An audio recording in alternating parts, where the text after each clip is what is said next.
She rejected every male until a human made her pregnant. Stranger in the Neon City. The massive steel-plated boots of David Reynolds left deep impressions in the violet soil that lined the walkways of New Haven, the sprawling capital of ethereal prime. Each step was heavy, not because of fatigue, but because of the military-grade exosuit he wore beneath his civilian overcoat, a precaution though one he had long since grown accustomed to. Above him, crystalline towers speared the sky, refracting the twin moon's pale glow into prismatic cascades that danced across the city like liquid starlight. Advertising holograms flickered between alien runes, and Universal Standard hawking everything from gene-mod treatments to synthetic delicacies. Hovercraft glided silently along skyways, their polished hulls reflecting the kaleidoscope of neon below. To the casual eye, New Haven was a marvel, a metropolis where twilight never ended, where progress gleamed from every spire. But to David, it was a gilded cage. He had been here 3 Earth years, officially as a security consultant for the conservative wing of Etherian leadership. In reality, he was a covert operative eyes and ears for a quiet human delegation, still unsure whether the Etherians were potential allies, rivals, or something far more dangerous. His mission was clear: gather intelligence on their technological marvels, their hidden weaknesses and their political fractures. Yet somewhere along the way, his rigid sense of purpose had begun to erode under the alien twilight. Maybe it was the atmosphere, a blend of metallic tang and floral sweetness, that clung to the air. Maybe it was the architecture, alive with bioluminescence that pulsed faintly, as if the city itself had a heartbeat. Or maybe it was just loneliness. The kind of bone-deep solitude that only came from living among billions who looked like people but weren't. David adjusted the strap of his combat pack, his stubble itching against the high collar of his jacket. His HUD flickered, with routine updates, council patrol schedules, security briefings, encrypted missives from his handlers back on Earth. He dismissed them with a blink. Tonight wasn't about reports. Tonight, he just needed to walk. The streets were quieter here, in the upscale district. Only the occasional hovercab zipped by, scattering reflections across rain-slick pavement.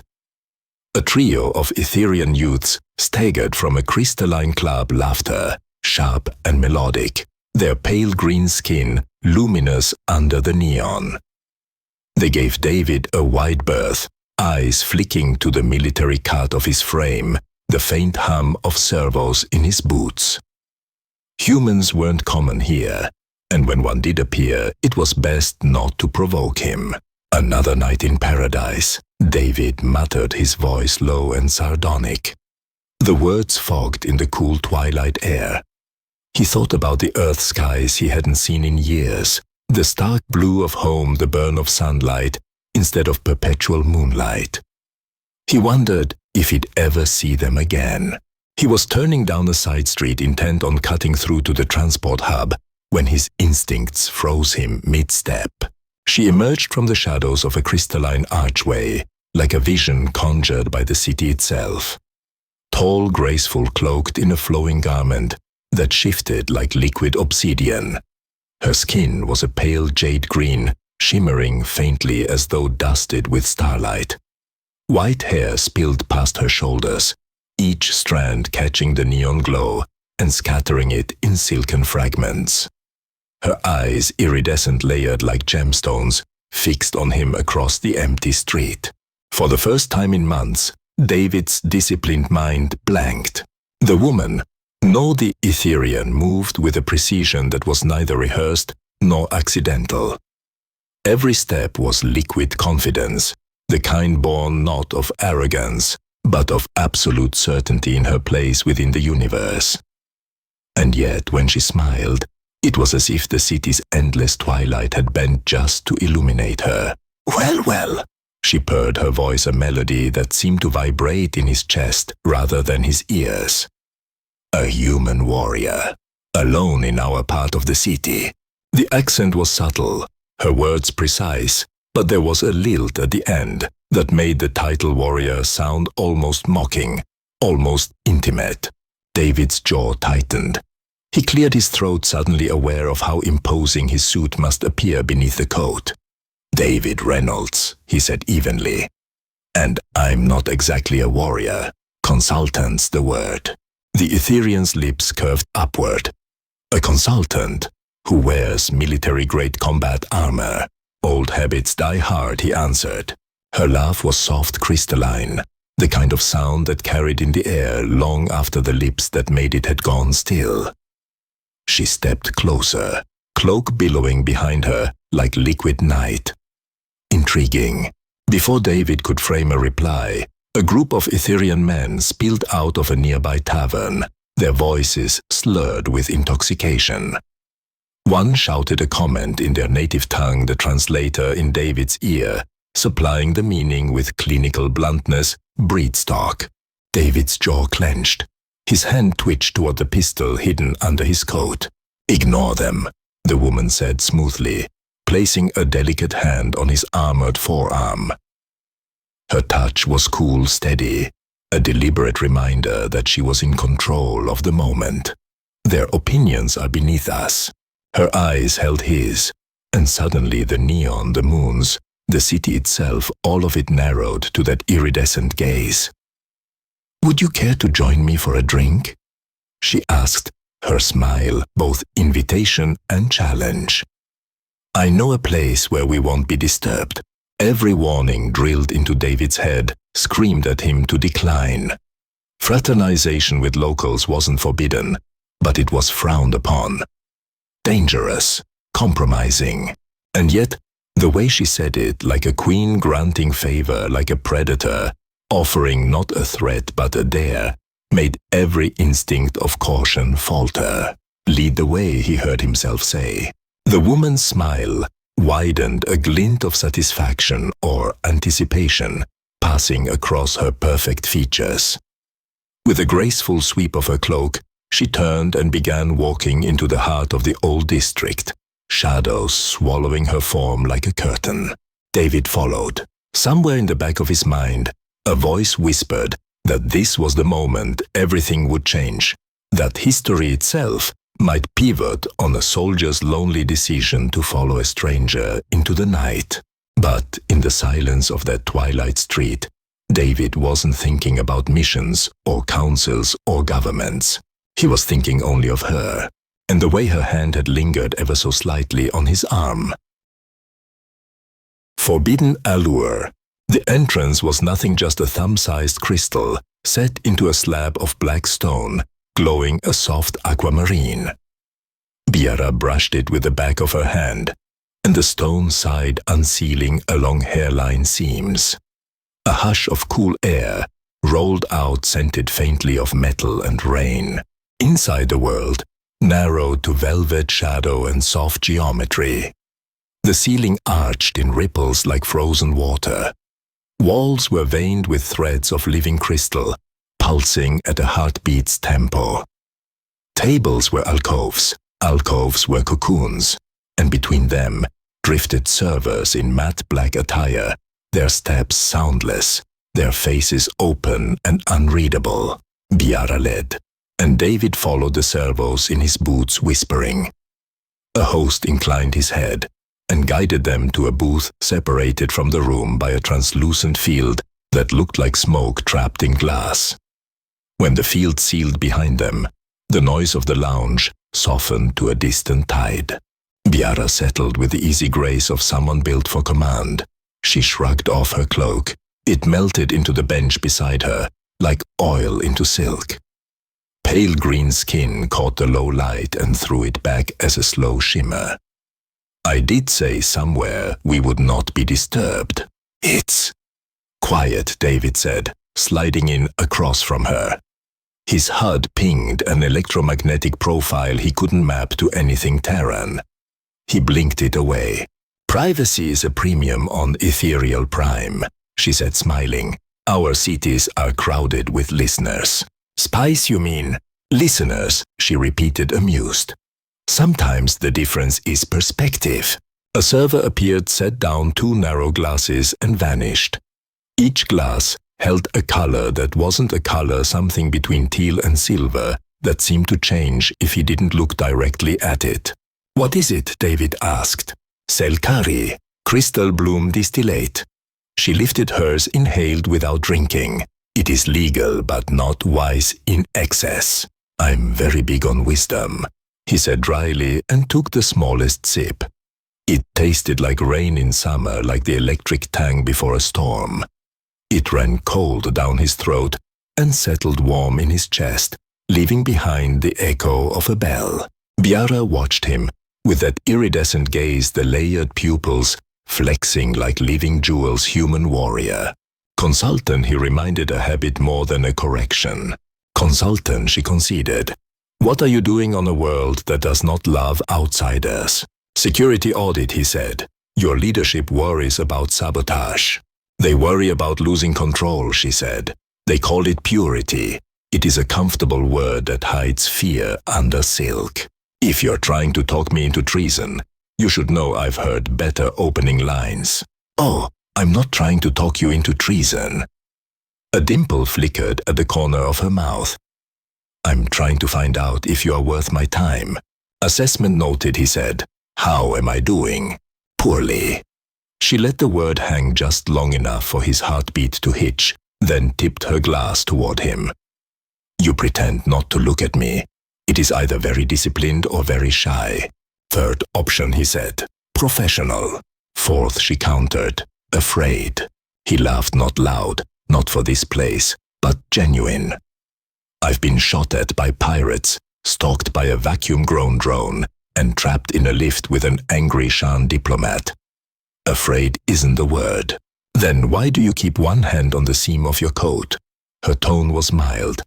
We do not look kindly on concealed weapons. He eased his hand away from the hidden holster. Old habit. You have many. She leaned back the bench, curving to accept her weight. Tell me, David Reynolds from Earth, do you believe in superiority? He weighed the trap in the question. Superior to what? Each other species. The vacuum, the heat death of the universe. Choose your arena. Where I'm from, he said, we call superiority a moving target. You're better at one thing, worse at another. In a storm, a flexible tree survives. A rigid one snaps. Adaptability, she said softly. Your kind's favorite myth. Not a myth. We're generalists. We didn't outrun the predators or outfight the apex. We outlasted both. Her smile shifted from playful to considering. You speak like someone who has had to outlast things. I read a lot, he said. And I'm stubborn. Stubbornness is a low word for resilience. She swirled the Selkari. The knot color followed her glass like a tethered star. My people mistake selection for strength. We reject, and so we think we ascend. We forget that rejection is also a kind of fragility. He watched the way the light traveled across her skin. You say we, like you are not part of it. I am part of everything here, she said, neither boasting nor apologizing. And I am tired of it. Tired of men in robes speaking of purity, while our cities empty of children. Tired of clinics that whisper uncompatible and send us home with polished grief. There it was, the thing no one on his handler's briefings had said out loud. He kept his face still, his voice gentled by an edge of humor. You throw sharp words in a place full of listeners. Listeners hear what they want. She met his eyes without blinking. You are different. I could tell that in the street. Because I didn't escalate when your drunks tried to get clever. Because you did not perform. A delicate tilt of her head. Our males would have made a scene to prove they were not weak. You chose the outcome you wanted. Peace and quiet. Control, she corrected. Restraint is a form of it.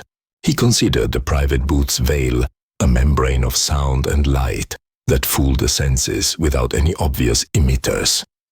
So, You bring a human to a secret lounge to talk politics over expensive bloom, and you test him to see if he bites. What happens if he does? Then I learn what flavor of bite, she said, pleased. Ideology, lust, loneliness, duty. All four I will accept any combination. Efficient, he said. Honest, she returned, and there was nothing coy in the way she said it. We do not have time for delicate dances. He let the Selkari sit on his tongue, letting the storm bell echo fade. Where I'm from, delicate dances are how you keep from breaking things. Then consider me the one who prefers breaking what needs to be broken. A pulse ran through the wall, subtle like a breath. David's HUD finally caught a pattern. The booth's field didn't just mute sound. It tuned resonance, skimming speech into noise. Clever, expensive, off the books. Who are you? He asked softly. Biara, she said, as if it were enough. A bit later, she added, you will not find the other names useful. He huffed. That is not ominous at all. She set her glass down. Tell me about Earth. Blue sky, real sunlight, birds that pretend to be idiots and outlive scientists. His mouth tugged. Cities that never sleep. Oceans that do not pulse with crystal. Food that tastes like memory. 1,000 languages to say I'm sorry and I love you and leave me alone. Do you miss it? Every hour, he said. Honesty surprised him as it left his mouth, and also less than I expect. Because you are needed here, she said, not a question. Because I am curious, he admitted. Curiosity feels like oxygen. Ah, she said, now you are interesting. A shadow passed across the booth's membrane, the blurred outline of someone slowing. Biara's eyes flicked up. A tiny muscle in her jaw tightened. The shape drifted, then moved on. The membrane breathed again. Listeners, he murmured. Always. She reached across the table, not quite touching his hand, merely laying her fingers on the surface between them. The crystal vein beneath flared, then dimmed. David Reynolds. From Earth, your adaptability intrigues me, your restraint more. And yet I wonder, under what conditions do you stop being restrained and become storm? When someone draws a line around a person and calls her property, he said without thinking. It surprised them both. Her expression changed, softened, sharpened. He couldn't read the angle. Good, she said. I had hoped. What exactly are we doing here, Biara? She considered her glass, then him. I am choosing. That is rare for us. Choosing what? Whether to step off the path they laid for me, she said. Whether to reach for the thing that is not allowed, but is necessary. I'm not a revolution, he said softly. No, she agreed. You are a match. Sometimes that is enough. Her hand lifted, hovered above his, not touching. The air between their skin felt charged, like the second before lightning decides where to live. His heart ticked hard, once then steadied. Say the word and I will walk away, she said, quiet and even. We will finish our drinks and I will forget your face. He looked at her, the burnished calm, the eyes that saw more than his training, liked the war under the silk. Somewhere in the distance, a server laughed. Somewhere beyond the walls, the twin moons shifted in their dance. Not my style, he said finally. I don't walk away from problems worth solving. Her smile then was small and real. Good. The booth's membrane parted with a whisper, opening onto a narrow corridor that curved like a rib cage. Biara stood. He did too. She lifted her cloak. It climbed her shoulders like living shadow. Where does this go? He asked. Deeper, she said, where the listeners cannot follow. He hesitated long enough to hear every old warning in his head recite its creed: fraternization, compromise, leverage, danger. He counted them, then filed them, then stepped after her. They passed an alcove where a musician coaxed impossible notes from a stringed instrument that seemed more grown than built. The sound slid along the bone. The corridor dipped, and the air grew cooler. A second crystal latch admitted them into a room with no corners at all, only curves and quiet. No guards, no cameras his suit could flag, just the subtle thrum of a hidden generator and the faint taste of that storm bell drink clinging to the tongue. Biara faced him in the center of the room, hands loose at her sides, chin lifted. "You said you prefer not to perform," she murmured. "Neither do I, so let us not." "Then what do we do?" "We see," she said simply. "If everything they told me about my body is true, if everything they told you about mine is false, if your vaunted adaptability is myth or marrow." "Science experiment," he said, one brow up. "Choice," she returned. "Yours, mine, not theirs." Something inside his chest clicked into place. Not lust, though desire was here. Honest and unashamed. Not bravado, but an acceptance of the moment. The understanding that curiosity is not a sin, and intimacy can be an answer to a question no lab can frame. "Okay," he said, voice steady. "We see." The room's light dimmed, as if exhaling. Outside, the lounge's pulse went on.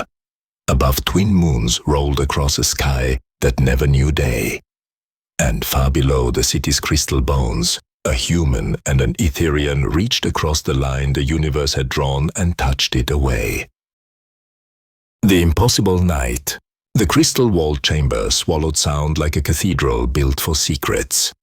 The hum of the city above seemed impossibly distant, muffled to a heartbeat that was not his own. David stood in the center of the room, his pulse steady only by force of habit. Every instinct screaming that this was more than recklessness. It was stepping into an equation with no known outcome.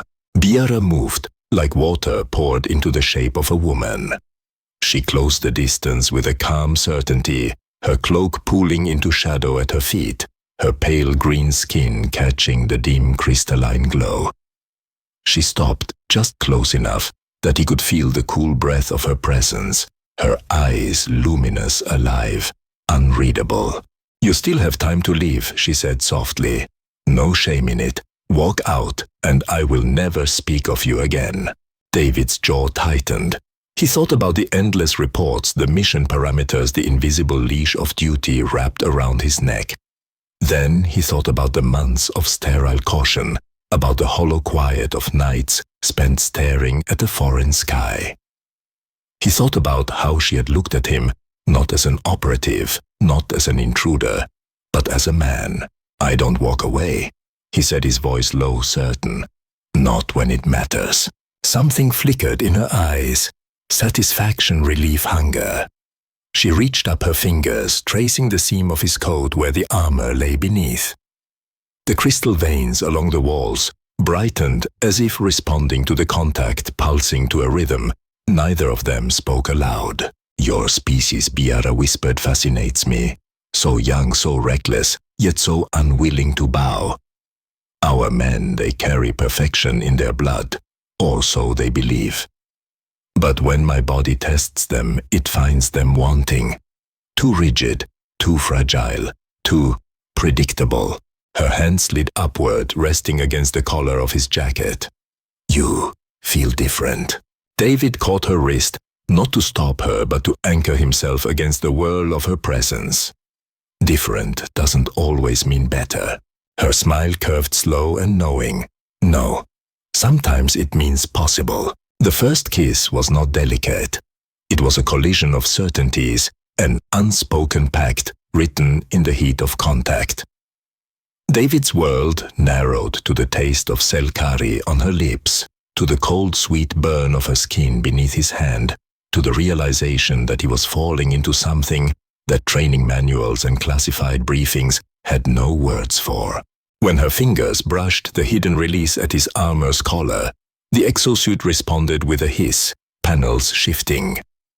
He almost stopped her, but Biara's touch was steady, confident, as though she had dismantled 1,000 defenses before his. "You hide behind walls of steel," she murmured against his mouth. But walls were made to break. For once he didn't argue. The chamber itself seemed to lean closer, the crystalline lattice pulsing in harmony with their breath. The air thickened with resonance, a vibration in his bones, like the deep song of mountains shifting. For a moment, David thought it was his imagination, then realized the crystals were reacting, amplifying whatever spark passed between them. "Do you feel it?" Biara asked, her voice husky, her pupils wide and gleaming. "Yeah," he admitted the word ragged. Her laugh was low, triumphant. "Then let us prove the liars wrong." Time unraveled. There was no battlefield, no mission, no council, only the raw connection of flesh and will of two species, reaching across millennia of separation. Biara's movements were precise yet fluid, every gesture deliberate, every breath carrying the weight of choice. David met her, not with submission or conquest, but with the stubborn adaptive rhythm that had carried humanity through storms, famine, and fire. It was not domination, it was not desperation, it was the discovery of a bridge where no bridge should exist. The crystals overhead flared their glow, filling the chamber in waves of color. For a moment, David thought he heard the city itself sigh, as if the bones of ethereal prime recognized the union and sang for it. And when silence fell again, it was a silence that felt earned. They lay tangled in the dim glow, her cloak draped like spilled ink across the floor. Biara rested against him, her breath slow but deep, her hair a pale curtain against his chest. Her skin was cool, but where it pressed to his, he felt a warmth that had nothing to do with temperature. "You surprise me," she said quietly, eyes half-lidded, voice almost reverent. "Not many can." David managed a rough chuckle. "Glad to be of service." Service. She lifted her head, studying him with eyes that gleamed like fractured crystal. "No. Something more. Something impossible." He frowned. "Impossible. My body is not meant to accept you," she said almost to herself. "Our evolution is cruel. It rejects what it does not deem worthy. Always. Without fail." She touched her abdomen lightly, a gesture casual enough to pass for thoughtless, but weighted with meaning. And yet tonight, she didn't finish. David didn't push. He just tightened his arm around her shoulders, grounding her with human stubbornness, with a simple refusal to let her drift into doubt. Maybe he said, his voice low, "Your body finally realized perfection isn't all it's cracked up to be." Her laugh this time was genuine, bright, spilling into the chamber like bells. She pressed her forehead to his, her lips ghosting against his in a whisper of promise. "Perhaps David Reynolds," she murmured, "your kind's greatest weapon is not war, but defiance." The crystals above them pulsed once more as if agreeing. That night, beneath the bones of a city built on purity and rejection, an impossible seed was planted. One that would take root not in laboratories or council chambers, but in the fragile, stubborn connection between a human and an alien who chose each other against all odds. And in the silence after, as the chamber dimmed back to twilight, David understood with bone-deep certainty his life had just shifted onto a path that could never be undone. The shocking discovery. The clinic smelled like lightning, trapped in glass. White walls pulsed faintly with bioluminescence, each heartbeat of light synchronized to the building's hidden crystal veins. David paced the waiting room, his armored boots thudding against polished floors that seemed too pristine, too deliberate, like a stage built to hide the chaos beneath. He hated waiting rooms, always had.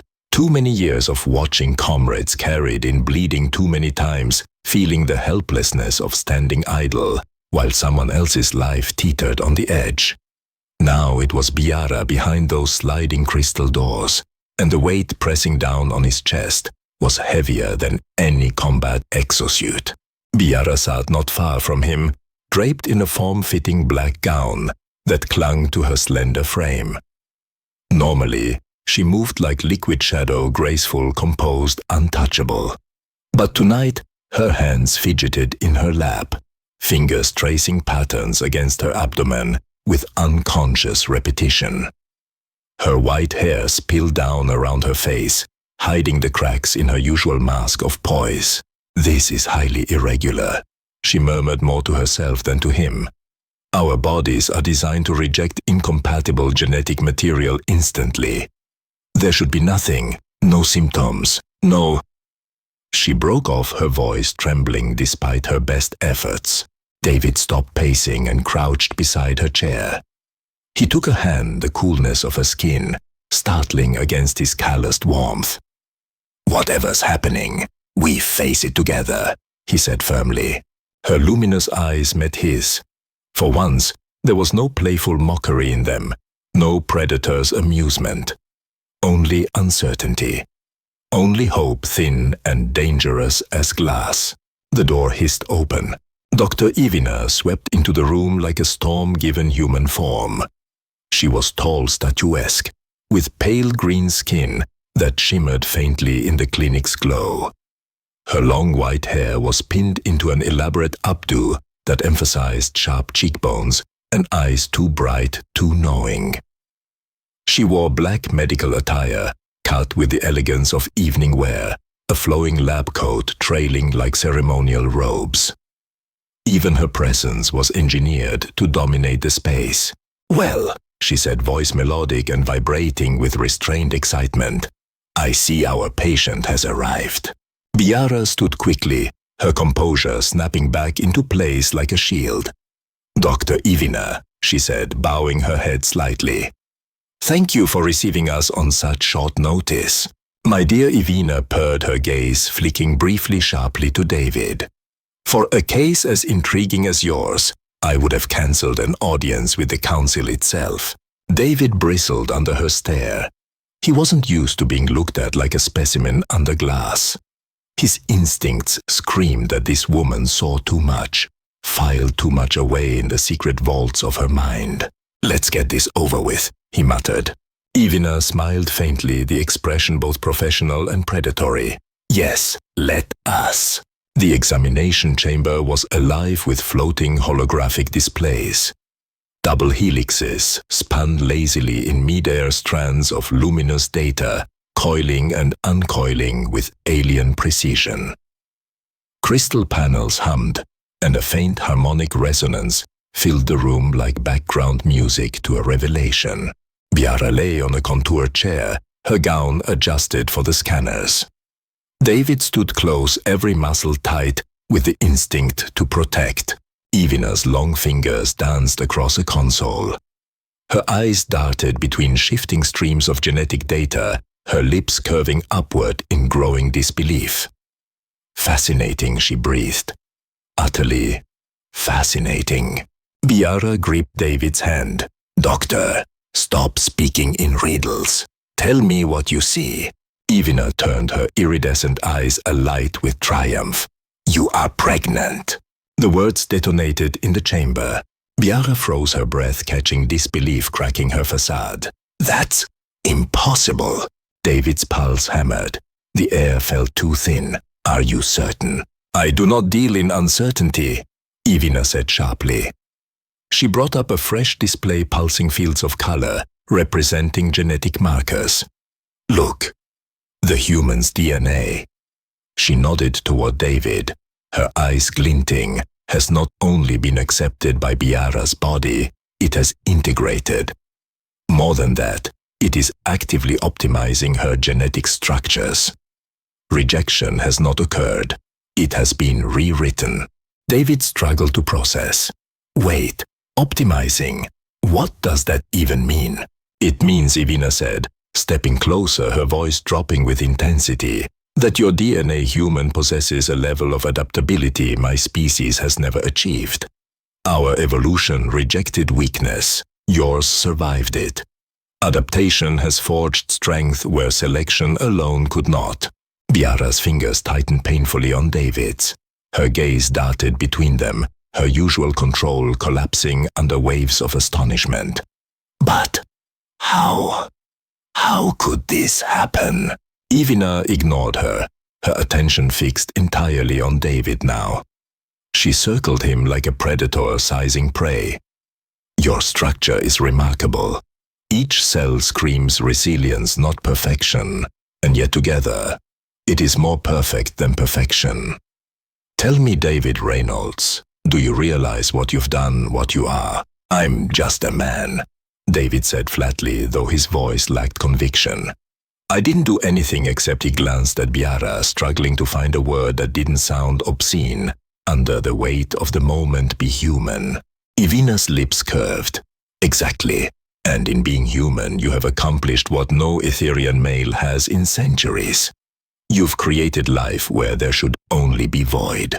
Biara set up her cloak, pulling around her, her hand still pressed protectively to her abdomen. Doctor, what does this mean for the child? Ivina's fingers flicked across the console.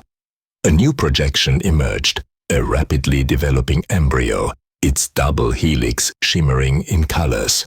David's brain struggled to pass.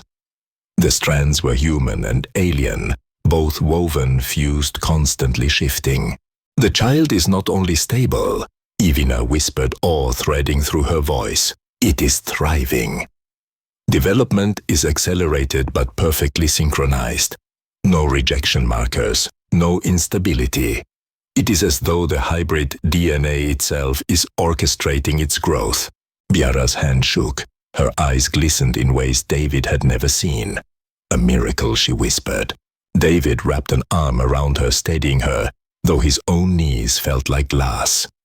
A miracle, yes, but one painted in bull's eye red. If the council learned of this, they wouldn't see a child. They'd see a weapon. This stays between us, David said, suddenly his voice steel. Ivina's head snapped up, her eyes narrowing.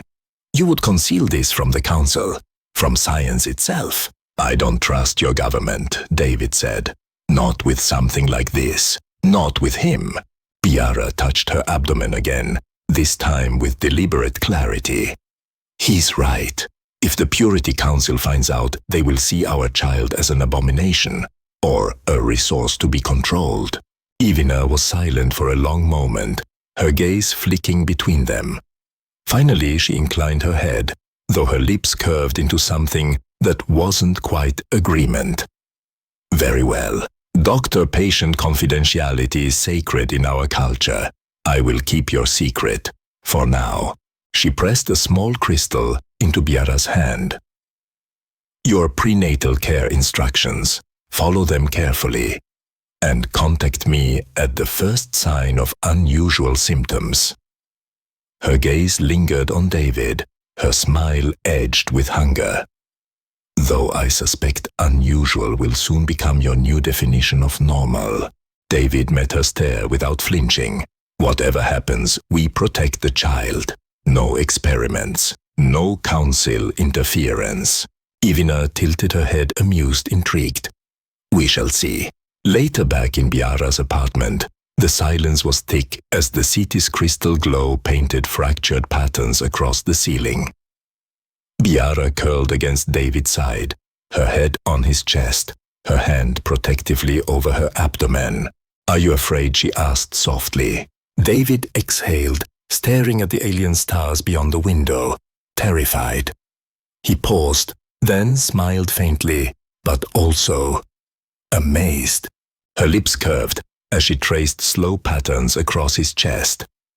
When I came to you, I thought I was testing a theory. But perhaps I was finding you. He turned, kissing the top of her hair. The miracle's just a bonus. She laughed, a sound like chimes in the night. Strange human, my body rejected every male it ever touched. And now, it has chosen you. David held her close, the weight of her words settling into his bones like destiny. Whatever storms lay ahead, they would face them together. And in the quiet glow of the alien night, two hearts beat in rhythm with something greater, something impossible, something new. The Whisper Network.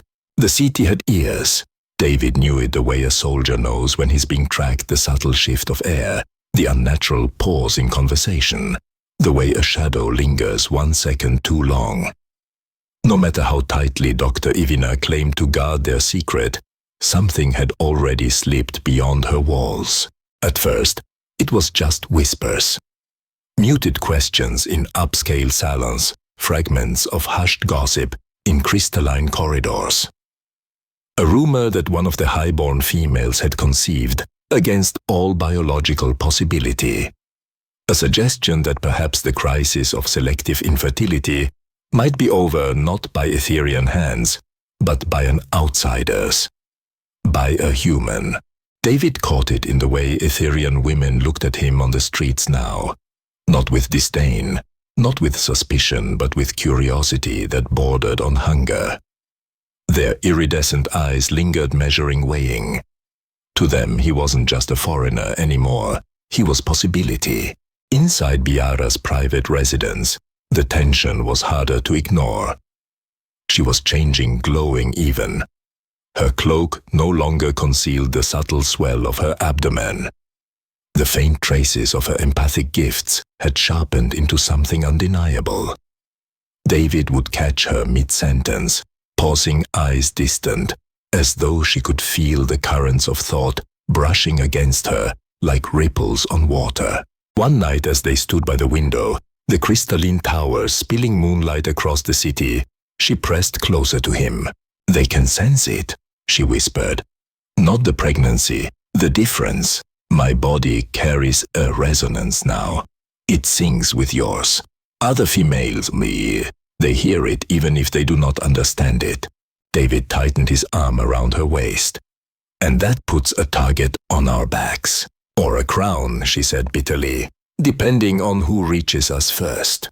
Dr. Ivina was no help in quieting the storm. If anything, her fascination stoked it.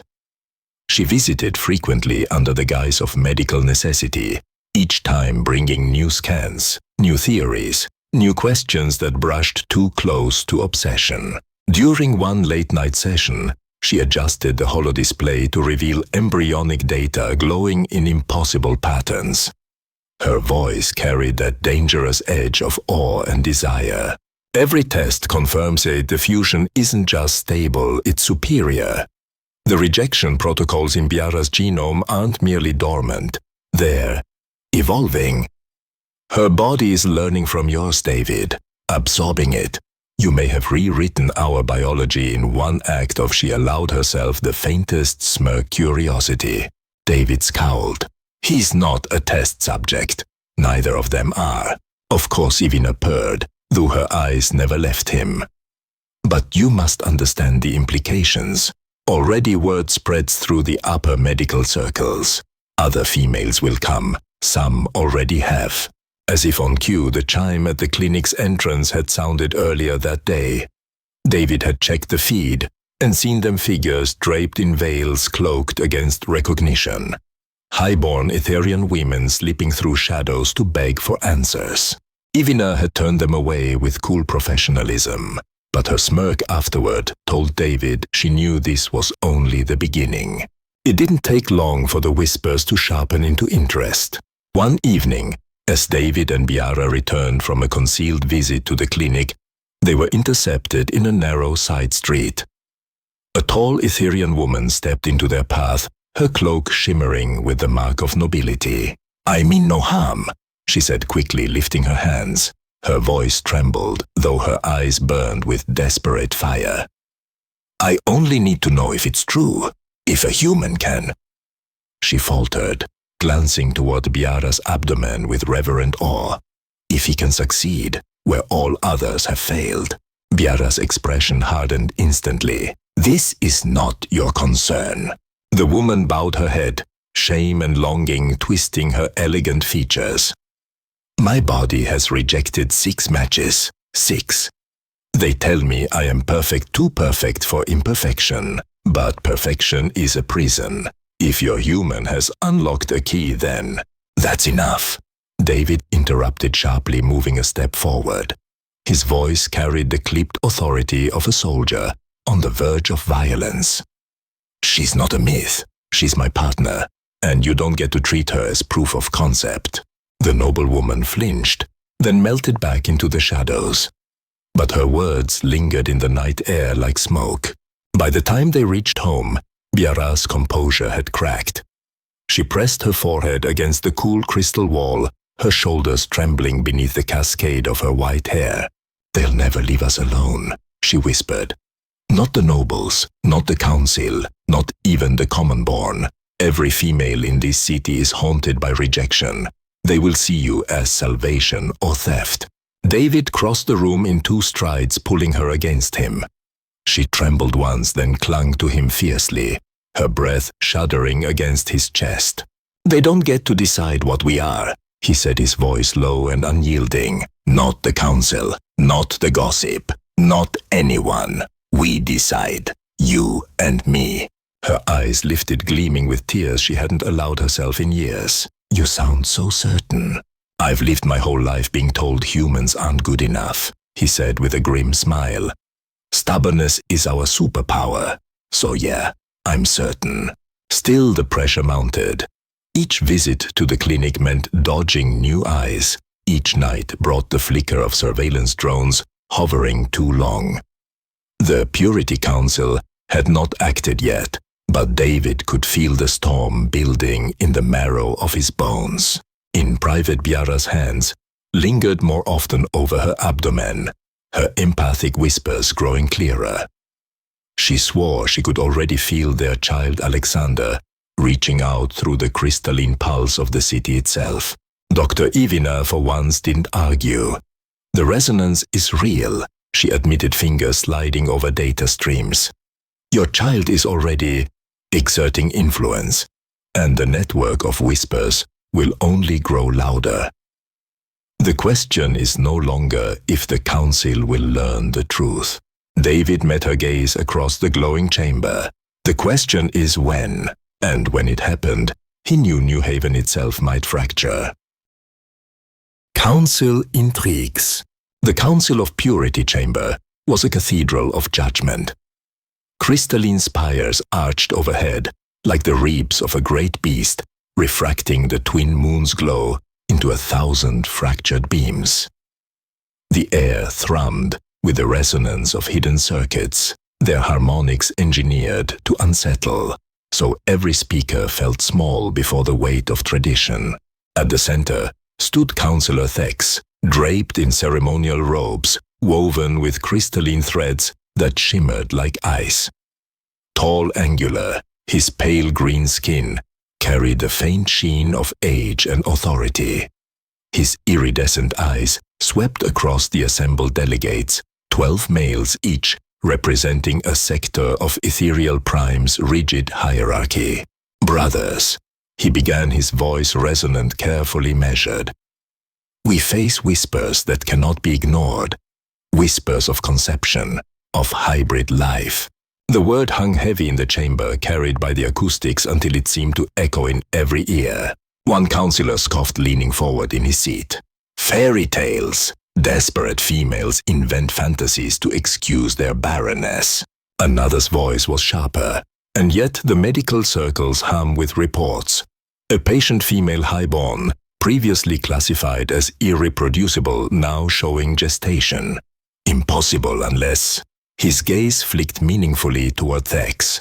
Thex allowed the silence to stretch, commanding it. "Unless the rumors are true, that a human, an outsider, has succeeded where we have failed." The chamber broke into a dozen overlapping voices. Outrage, curiosity, fear, an abomination or salvation contamination of our bloodline. A path forward after centuries of decline. Thex raised one hand. The resonance circuits responded, amplifying the gesture, until the entire chamber vibrated into silence. "You see," he said softly, "how dangerous this is. Not the act itself, but the division. Already the progressives clamor to embrace the outsider as a solution. Already the purists prepare to call it heresy. If this hybrid exists, it could fracture our people more deeply than any external war." A younger counselor leaned forward, eyes gleaming. "And where do you stand, Thex? Do you call it heresy or hope?" Thex's smile was thin, unreadable, I stand with survival, whatever form it requires. David didn't need official confirmation to know the Council's eyes were on them. He felt it in the drones that lingered too long outside Biara's apartment, in the cloaked figures that followed them through market districts, in the sudden chill of conversation that stopped when he entered a room. One evening, as he checked the perimeter sensors, Biara joined him at the console. Her white hair caught the neon glow from the balcony, her abdomen now undeniably curved beneath her gown. "They're closing in," she murmured. David's jaw tightened. Council. Council. Nobles. Healers. Everyone who's ever been told their body is too perfect to bear life. They want answers. She touched her stomach, her expression softening for a heartbeat. They want him. Not happening, David said, his voice flat. No council chamber, no research lab, no breeding program gets their hands on our child. Biara looked at him, then really looked. Her luminous eyes stripping past his armor, his training down to the raw man beneath. You mean that? Every word. Damn right, David said. I didn't fight my way across 3 campaigns just to hand my family over to bureaucrats in robes. Her lips curved in a faint smile. Family, she echoed, savoring the word. It was Dr. Ivina who brought the warning that finally tipped them over the edge. She arrived under cover of night, her lab coat replaced with a flowing cloak, her hair pinned in a simpler style, but she still radiated that same sharp energy. They've convened, she said without preamble. The Purity Council. Thex himself is moving to escalate. He will not wait for rumor to cool. They want you brought in, both of you. David's hand twitched toward his weapon. For what a trial? Ivina's laugh was low, bitter. A trial would imply you have rights. No, they want your DNA catalogued. The child dissected, if necessary. Biara's eyes flashed. Over my dead body. That, Ivina said with a pointed look at David, is precisely what they anticipate. The silence that followed was heavy. Finally, Biara straightened her cloak, settling around her like armor. Then we leave. David blinked. Leave the city. Leave everything, Biara said. There are places the Council's resonance nets do not reach. Old places, abandoned crystal mines, deep beneath the spires. My family once controlled one such sector, before the purists declared it inefficient. It is forgotten now, hidden. Ivina inclined her head.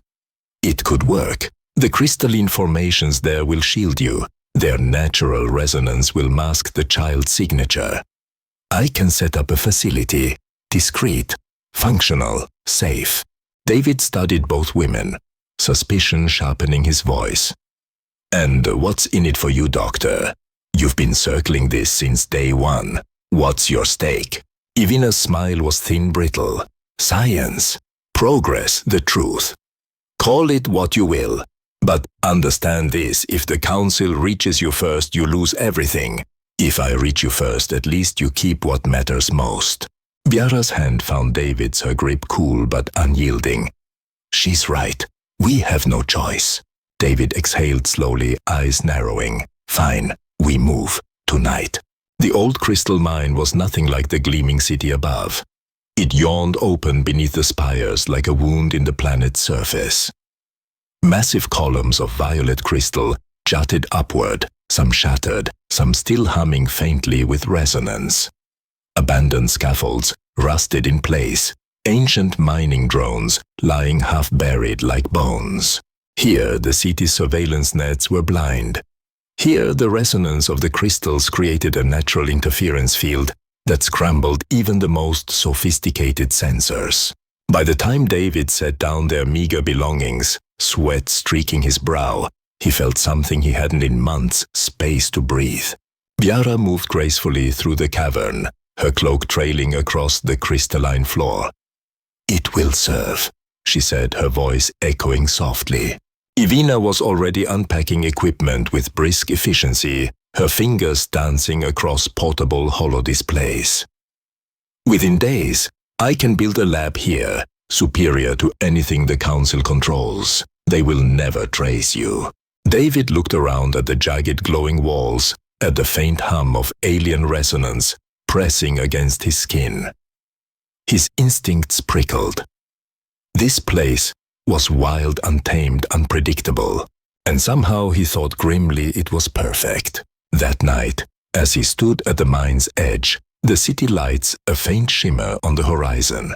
David felt Biara slip her hand into his. Her abdomen pressed gently against his side, the life they had created moving quietly within her. "They will never stop hunting us," she whispered. "Then let them hunt, David," said his voice like iron. "We'll be ready." The crystals around them pulsed faintly as though agreeing. Crystals and bonds. The abandoned mine hummed like a sleeping beast. Violet crystal columns rose from the cavern floor, like the ribs of a god, jagged and fractured, yet still alive with faint pulses of light. Each vibration rippled through the air, subtle enough to make the skin prickle deep enough to set David's teeth on edge. It was a sound that was more felt than heard, alien, unearthly, and impossibly ancient. For Biara, the resonance was not discomfort, but recognition. She would stand for long stretches, with one hand pressed to the swell of her abdomen, her eyes closed, her breath steady. "He feels it," she whispered once when David asked. "Our son." The crystals sing and he sings back. David had no answer for that. He only knew that each time she said "our son," something fierce and primal coiled in his chest. Dr. Ivina wasted no time transforming the cavern into her sanctuary. Portable holotables projected streams of shifting double helixes, genetic markers, flickering in the air like fireflies. She set up medpods along the cavern walls, their smooth surfaces gleaming in the crystal glow. And all the while, her eyes returned again and again to Biara's growing form, and to David, the man who had made the impossible real. "The resonance is undeniable," Ivina said one evening, gesturing to a holographic lattice overlaying the mine's crystal walls. "Your child's DNA is not just adapting to its environment, it's influencing it. The crystalline structures respond to his presence, amplifying his genetic signals. This is unprecedented." David crossed his arms. "In English, doctor."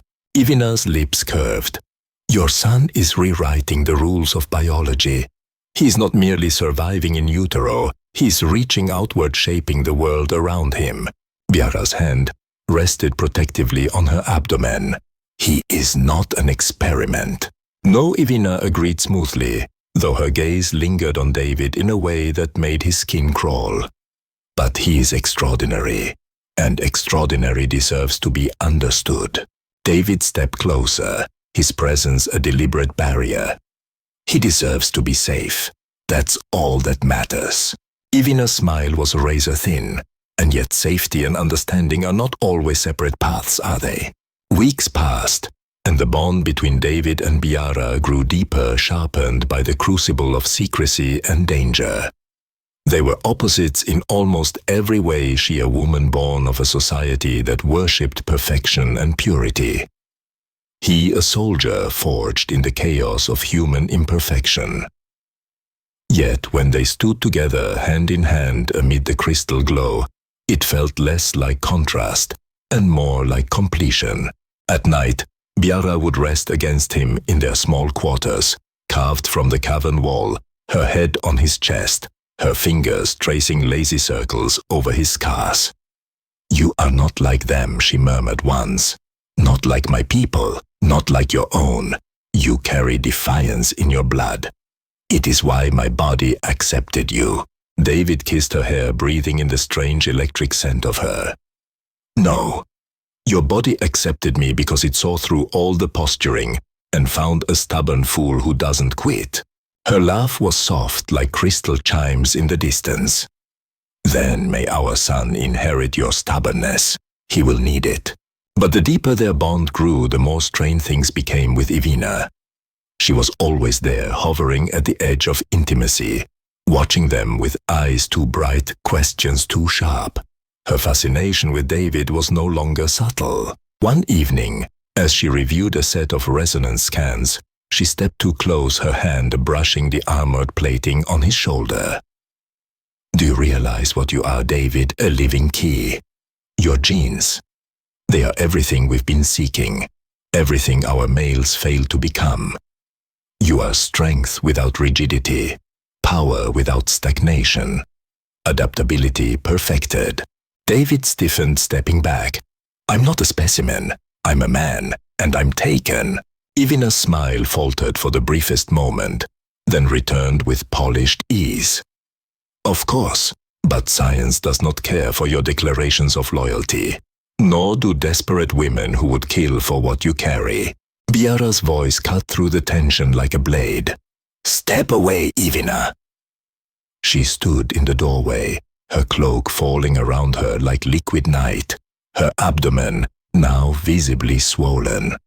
Her eyes burned with protective fury.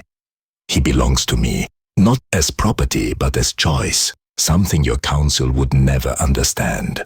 For a heartbeat, silence hung heavy. Then Ivina bowed her head slightly, though her eyes gleamed with a dangerous mixture of hunger and respect. "As you say, Biara, for now." The mind became their refuge, but also their crucible.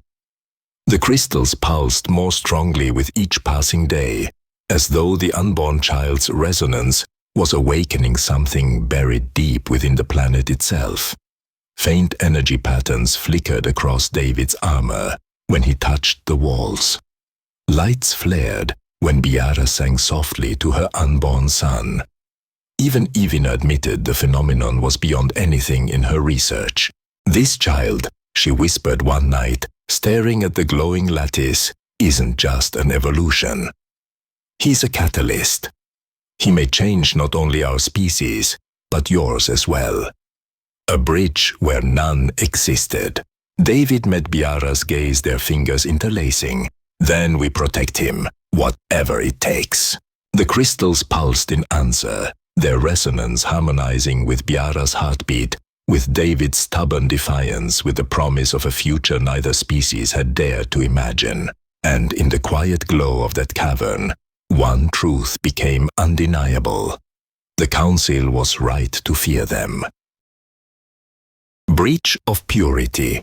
The warning came not from scanners or sentries, but from the crystals themselves. David was halfway through calibrating a perimeter drone when the cavern walls flared bright violet pulses, racing through the crystalline lattice like veins filled with fire. The resonance shifted from its usual low hum to a sharp, urgent rhythm that thrummed in his bones. He didn't need Ivina's frantic voice from the med bay to know what it meant. "They found us," she cried, her holographic consoles lighting up with red sigils. Council forces closing fast. David slammed the drone shut and pulled his combat helmet on the HUD, flaring alive with tactical overlays.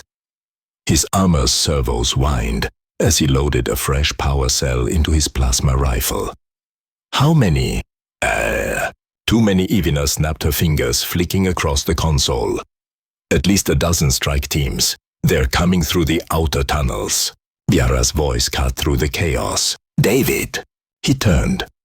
She stood at the entrance to their quarters, her cloak drawn tight around her visibly swollen abdomen. But her poise was unbroken, her iridescent eyes glowing faintly in the crystal light.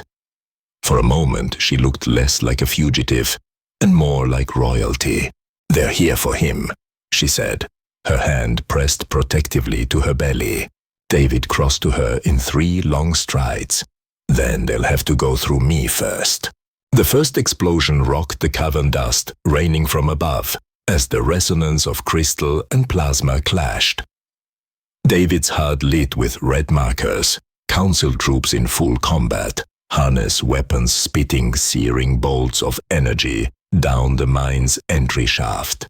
David dove behind a jagged crystal outcrop, returning fire in disciplined bursts. Plasma sizzled against violet stone, refracted into lethal shards of light. A soldier dropped, then another, their bodies convulsing under the armor-penetrating heat of human tech. But for every soldier that fell, 2 more surged forward. The council wasn't here to negotiate. They were here to claim. "Fall back!" David shouted over the comlink, his armor amplifying his voice through the cavern. "Pull them deeper. We'll bottleneck them at the choke points." The crystals pulsed violently, their resonance amplifying every explosion, every scream. David realized with a jolt that they weren't just reacting, they were responding. The walls themselves seemed to recoil from the invaders. David Evina's voice was sharp, urgent. "Biara's gone into labor." Time froze. He spun toward the medbay entrance. Biara stood braced against the crystalline frame, her hands clutching her abdomen. Her cloak fell open, revealing the undeniable swell her face contorted in both pain and something far greater. Already he rasped disbelief and fear colliding in his chest. Evina appeared beside her, half supporting her weight. The stress, the resonance, it accelerated the process. The child is coming now. David's instincts tore him in 2 directions. The soldier in him screamed to hold the line to meet the enemy head-on. The man, the father, knew where he belonged. He holstered the rifle, scooped Biara into his arms with a gentleness that defied the fury roaring in his veins, and carried her into the med bay. Inside, the crystalline walls pulsed like a heartbeat, the light synchronizing with Biara's strained breaths. Evina scrambled to adjust scanners, her hands trembling in spite of her clinical training. "The resonance is unstable," she muttered. "Your child is channeling it somehow. The crystals are responding to his genetic signal." Biara gritted her teeth, sweat slicking her pale green skin. "He is not afraid," she gasped. "He feels everything. The soldiers, the weapons, you, David." Her hand reached blindly and David caught it instantly, pressing it to his chest. "I'm here," he said fiercely. "I'm not leaving you. Not for them, not for anyone." Another explosion shook the cavern. Cracks spidered across the crystalline walls, violet shards raining down like glass. But where they struck near Biara, they didn't shatter. They melted into luminous streams, wrapping around her like a cocoon. Evina's eyes widened, awe eclipsing even her fear. "He's protecting her." The child is weaving the crystals into a shield. The medbay doors burst open. Council troopers stormed inside, weapons raised only to be hurled back by a wave of blinding violet light. Crystalline tendrils erupted from the walls, slamming into armor, tossing soldiers like ragdolls. Their weapons flickered, shorted, died. David's HUD screamed with error codes. The energy flooding the chamber was unlike anything his systems had ever logged. "Quantum resonance," Evina whispered under her breath, though her voice shook with terror. And in the center of it all stood Biara, her body trembling, her eyes glowing with the same inner light as the crystals. David held her, feeling the raw power coursing through her skin through their joined hands. "Our son," she whispered, voice trembling with both pain and wonder. "He's awakening." Thex himself appeared in the shattered doorway, flanked by armored guards. His presence was commanding even amid chaos, his crystalline robes catching the violet glow. His eyes locked onto David, then Biara. "So the rumors are true," he said, his voice calm even as the chamber shook. "A hybrid child, a human who dares to rewrite our future." David's rifle snapped up barrel, aimed squarely at the counselor's chest. "Stay back!" Thex raised a hand, his expression unreadable. "Do not mistake me for your enemy human. I came not to destroy this child, but to claim him, for the good of our people, for survival." Biara's laugh was bitter, ragged through her pain. "You mean for control?" Thex inclined his head slightly. "Call it what you will. The truth remains, the hybrid belongs to us. To all of us." David's finger tightened on the trigger. He belongs to no one but his family. At that moment, the crystals erupted in blinding light. The resonance crescendoed into a living symphony, crystal walls pulsing like veins of lightning. The soldiers screamed as their weapons disintegrated, their armor fused with luminous growths. Thex himself staggered back, shielding his eyes from the brilliance. In David's arms, Biara cried out not in fear but in release. The crystalline cocoon closed around them, sealing them in a dome of violet light. And within that living fortress, their child demanded to be born. Quantum birth. The cavern dissolved into light. Crystalline pulses surged like tidal waves, cascading across the walls in radiant patterns that responded to Biara's contractions, to David's pounding heartbeat, to the impossible resonance of a child not yet born, but already rewriting the rules of existence.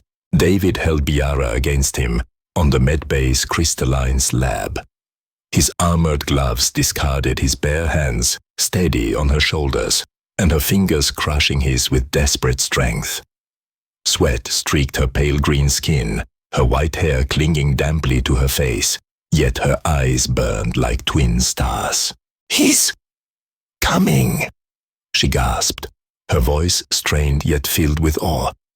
"David, he's calling the crystals." And he was. The chamber itself was no longer just a room, it was alive. Crystalline veins twisted and bloomed outward, forming spirals of luminous lattice that encased them in a cocoon of light. Instruments flickered uselessly. Evina had abandoned her consoles, transfixed, her usually predatory eyes wide with naked wonder.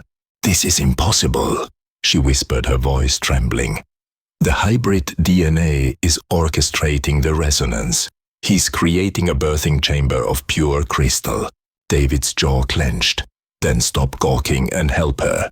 But Evina shook her head slowly. "She doesn't need me. He doesn't need me. The child, he's doing this himself." Outside, the cocoon council soldiers hammered against the crystal walls, their weapons spitting futile streams of plasma that fizzled into harmless sparks. Councillor Thex stood among them, his voice carrying even through the resonance. "Do you hear me, human?" he called. "This child belongs to our people. You cannot keep him from us." David ignored him. His entire world narrowed to the woman in his arms. "Breathe, Biara," he said, his voice firm, grounding her through the storm. "I'm here. I'm not letting go." Her nails dug into his skin, her body trembling with the force of another contraction. "I can feel him," she whispered, tears gleaming in her eyes. "Not just inside me, everywhere. He's awake." The final surge came like a nova. Biara cried out, her voice echoing with the resonance of the crystals themselves. Light flared so bright that David thought for a moment he had gone blind. The air vibrated with impossible harmonics, the walls themselves bending like the strings of a cosmic instrument. Then silence, pure, absolute silence, before a newborn cry shattered it like glass. The cocoon cracked open shards of crystal, dissolving into radiant mist. And there in Biara's trembling arms lay their son. His skin was a pale iridescent green that shimmered like moonlight on water. His tiny chest rose and fell with perfect rhythm, but his eyes, when they opened, were not the eyes of a helpless infant. They were deep, multifaceted pools of human resilience and Etherian brilliance, combined glimmering with impossible awareness. David's breath caught in his throat. He had seen battlefields, burning skies, alien wonders, beyond imagination. But nothing compared to this. Biara's voice trembled as she whispered, "Alexander."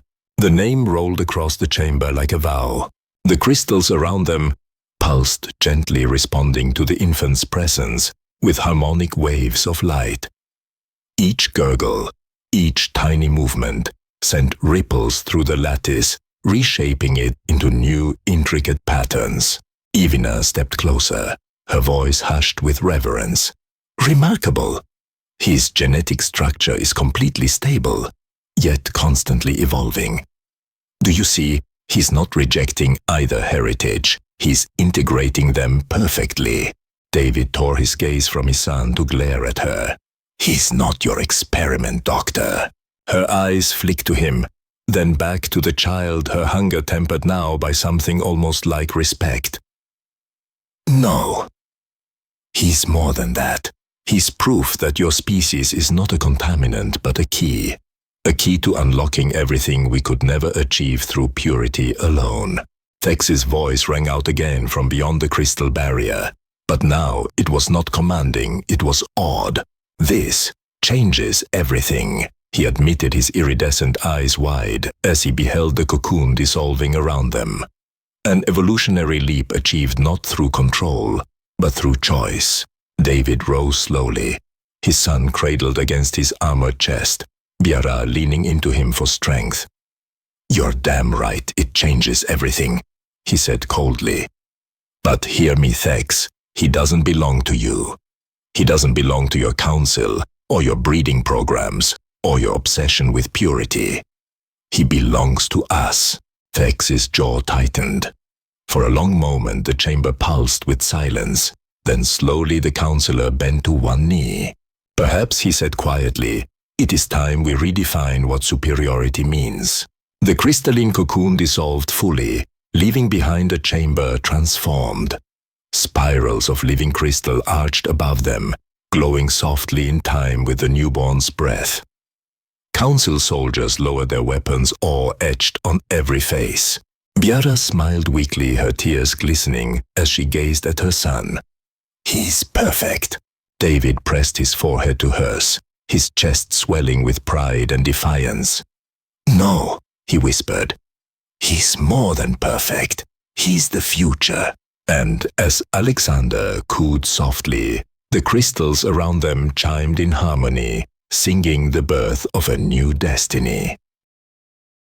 A new order. The aftermath of the birth rippled across ethereal prime like shockwaves through crystal. News spread faster than the council could suppress it. Whispers turned to stories, stories turned to testimonies, and testimonies became undeniable truth. A human had succeeded where every Etherian male had failed. A hybrid child had been born, not rejected, not fragile but thriving. The council chamber was no longer a cathedral of judgment, but a battlefield of ideology. The council divided.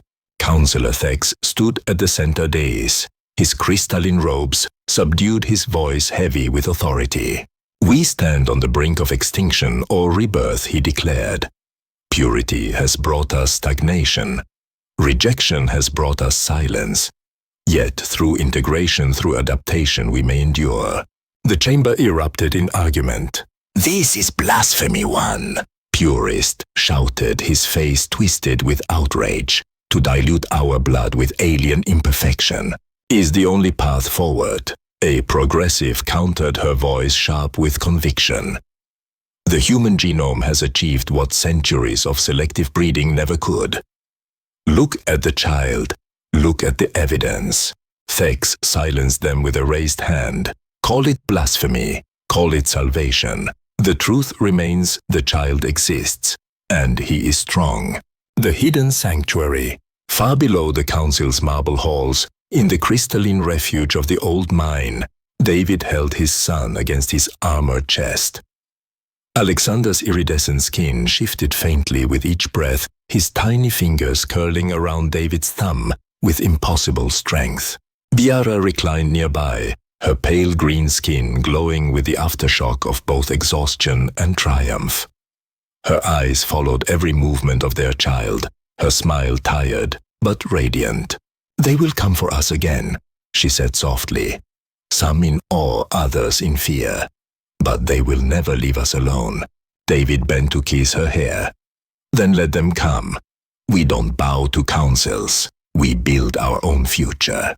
Ivina's concession. Dr. Ivina stepped into the chamber, her usual predatory glint tempered by something new, respect, perhaps even humility. "I have studied your son," she admitted, her voice carrying none of its earlier hunger. "And I no longer see him as a specimen. He is, a revelation. one born not of science alone, but of choice of connection. Something no laboratory could engineer. Biara arched a brow. You admit your error so easily, even as lips curved faintly. Science thrives on error, on correction. Your child has taught me more in hours than decades of research. For that I owe him and you my loyalty. David's gaze lingered on her wary. And if the council demands your reports, her smile was razor thin. Then I will give them data stripped of meaning. Enough to placate, never enough to control. My allegiance for once is not with them. It is with the future standing before me. The council's visit. Days later, Councillor Thex himself descended into the mine, accompanied not by soldiers, but by emissaries, draped in neutral robes. His presence was commanding, but no longer hostile. He bowed not to David, not even to Biara, but to the child cradled in their arms. This, he said, his voice carrying the weight of an entire civilization, is not merely a child. He is proof that superiority lies not in rejection, but in integration. Our society must change. And it will. Biara's eyes narrowed. You would use him as a symbol, a banner to wave while others still suffer. Thex inclined his head. Perhaps, but a banner can also inspire. Already females across the city demand recognition of their right to choose. Already the whispers of rebellion shake the purist's grip. Your son is not just a child. He is the fulcrum of our evolution. David's voice was iron. He's not your fulcrum. He's our son. His destiny isn't yours to write. Thex met his gaze for a long moment, then nodded slowly. Perhaps not, but his existence has already written ours. The dawn of a new alliance. Within weeks, the diplomatic currents shifted. The Earth Embassy on Ethereal Prime, once a quiet office of bureaucrats, became a floodgate for requests. Etherian females petitioned for human partners, not for breeding programs, but for the chance at genuine connection. Ambassador Elena, chosen by the council as a liaison, arrived at the mine with diplomatic overtures. We seek partnership. She explained, her voice steady, though her eyes betrayed fascination as they lingered on David. Not domination, not control. What you and Biara have: choice, resilience, unity. That is what we want for our people. David exchanged a look with Biara. She lifted her chin proudly, her son in her arms. Then you must understand this: what we created was not science. It was not politics. It was love. Without that, your search for compatibility will end in failure. Elena inclined her head. Then we will seek not merely mates, but partners. True bonds, just as you did. A family's vow. Later, in the quiet of their crystalline refuge, David sat with Biara curled against him, Alexander gurgling softly in her arms. The crystal walls pulsed, gently resonating with the child's contentment, as if the world itself bent to his presence. Do you think he'll ever have a normal life? Biara asked softly, her voice threaded with hope and fear. David kissed the crown of her head. Normal, probably not, but he'll have a better one, because he'll never walk alone, not while we're here, not while he has both worlds in him. Alexander cooed, and the crystals answered with a soft harmonic chime, as if echoing a promise. David smiled, his eyes fierce with determination. They wanted purity. We gave them perfection through adaptation. And no matter what comes next, he'll know the truth. He was born not out of fear, not out of desperation, but out of choice. Biara's hand found their fingers intertwining over their child's small form. Her voice was soft but unyielding. Then let that be his legacy. Not rejection, not control, but love strong enough to change the stars. And as the crystals hummed their agreement, Alexander's iridescent eyes opened, gleaming with the promise of a future where two species would no longer walk apart but together. The Future Unwritten Epilogue. The mine that had once been a place of exile now pulsed as a sanctuary. Crystalline veins shimmered with gentle harmonics, their resonance tuned to the smallest sigh of the child who had changed everything. Alexander lay nestled between his parents, his iridescent skin glowing faintly in the half-light. Each coo, each tiny movement, sent ripples through the crystals, as though the planet itself bent to his rhythm. David sat with Biara against his side, her head resting on his shoulder, her pale green fingers entwined with his rough human hand. For the first time in years, he felt something deeper than duty or survival. He felt peace. "Listen," Biara whispered. He did. The crystals hummed in harmony with their son's breath, a lullaby written in light and stone. "Every beat of his heart reshapes our world," she murmured, awe shimmering in her iridescent eyes. David kissed her temple, then let him reshape it. But on our terms, not the council's, not the purists'. Ours. Shifting tides. Above ground, ethereal prime was changing. Where once perfection had been a prison, now choice became currency.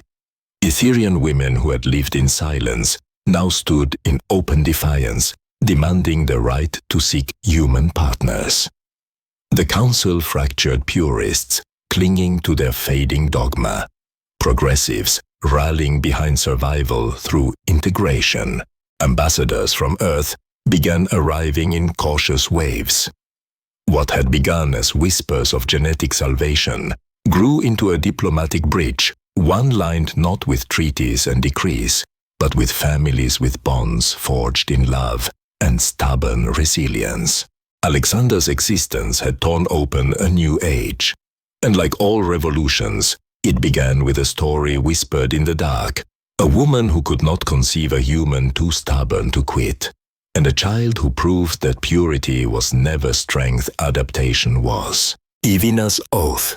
Dr. Ivina remained by their side, her predatory hunger tempered into devotion. She became the guardian of their secret, the chronicler of their miracle, though even she admitted some truths could never be captured in data. One day she sat quietly watching Alexander shape tiny crystalline motes into a spiral of light, with nothing more than a giggle. He will ask why the world changed when he was born. And when he does, I will tell him it was not science that made him. It was love and defiance. David studied her carefully. For the first time, he believed her. Legacy. As the months passed, the crystals that once pulsed with violence now thrummed with harmony. The sanctuary became a place of pilgrimage, not for soldiers or politicians, but for those who had been told they were too perfect to be mothers. They came not seeking miracles in laboratories, but to see the boy who had turned impossibility into reality. David and Biara never let him out of their arms for long. He was not a symbol to them, not a prophecy. He was their son. And yet when the crystals sang in resonance to his laughter, they knew he was both child and future. One evening as twilight bathed the cavern in violet hues, David stood at the edge of the sanctuary, Biara at his side, Alexander gurgling softly between them. The city lights shimmered faintly on the horizon, but for once they did not feel like a threat. "You ever think about Earth?" Biara asked softly, her voice carrying no regret, only curiosity. David smiled faintly. "Every day. But then I look at you two and I realize, this is home now." Biara pressed her forehead to his, her eyes glowing with quiet pride. "Then we will make this home worthy of him." David looked down at his son, whose tiny hand reached for the crystals, and watched as the lattice bent toward his touch, reshaping into a pattern that sang like a promise. "Yeah," David whispered, his voice steady, fierce. "We'll make it worthy." And so, beneath the twin moons of ethereal prime, in a cavern where crystal and light merged with flesh and blood, the future began, not written by councils or decrees, but by a family who had chosen love over purity, defiance over obedience, and adaptation over extinction. The future was unwritten, but it was theirs.